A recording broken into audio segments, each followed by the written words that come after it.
So this is how you repackage and suction out IV tubing.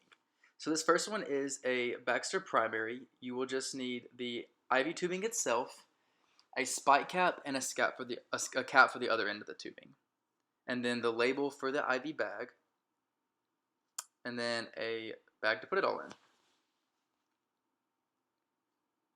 So here you'll see Sydney putting it together. She's first putting the spike cap on the spike. She'll put the other cap on the other side, and then she bunches it all together and she'll slide it in the plastic bag.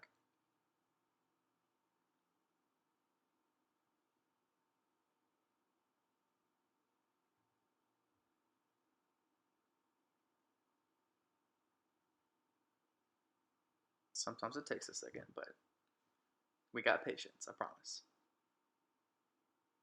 Sometimes it is easier to put the tubing in first and then the label, and then just apply some double-sided tape to the plastic bag whenever you get it all in there.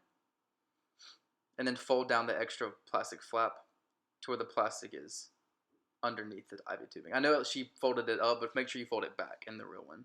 And so this is the same thing, just a little different, I guess. It's IV, it's a secondary IV tubing or piggyback tubing, so it'll be a different tubing. It still has a spike cap and a cap for the other side, except this one now has a hook. It looks like that. Sometimes they're white, sometimes they're blue, but make sure if it's a secondary, you have the hook, and then have the secondary label.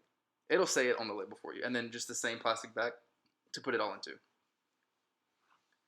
And so you'll take and the secondary tubing is much shorter than the primary tubing. Like you'll know the difference. It looks like the one that Sydney has in her hands. And so you apply both the caps to the tubing and place it in the bag.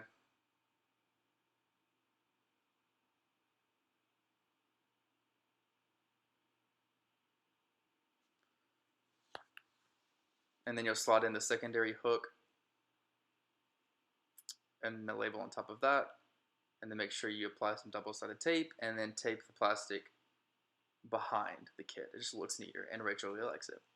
And so now before you repackage tubing, you have to make sure they're dry. And so I'm going to run through the things you need to dry it out. And so you'll need this little adapter piece, and then a little stopcock, which looks like that, which you'll apply to the adapter piece.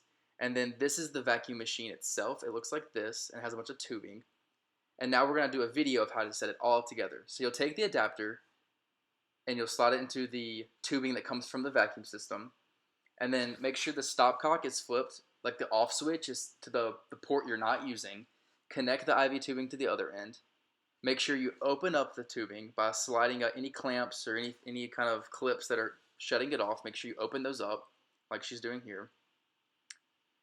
And then you'll turn on the system. And it makes like a really like whirring sound, so it's kind of loud, but just let that run for a few seconds and then turn it off and then unhook it, and now you can repackage it. And then you're done.